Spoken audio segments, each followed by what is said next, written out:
how do you keep that composure lang and yung patience mo, lalo sa ganitong hindi ka nagkaroon ng overtime pa? Ang iniisip ko lang, yun naman yung kaya ako nandito sa team dahil sa shooting ko. Kaya keep on shooting lang ako kahit mamintis, pero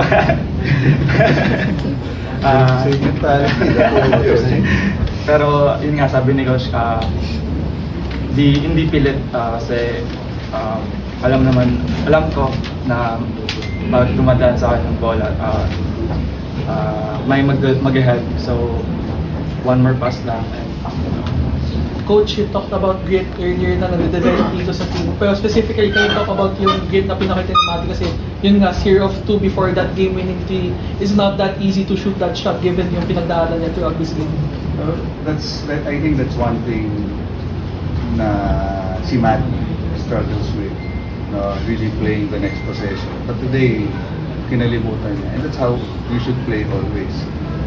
So regardless of what's behind you, whether it's good or it's bad, the importante is the next one or the one in front. So yun ang ginawa nila kanina. I think they just played the moment, they just played the possession na nasa harap nila. And I guess that gave us the victory.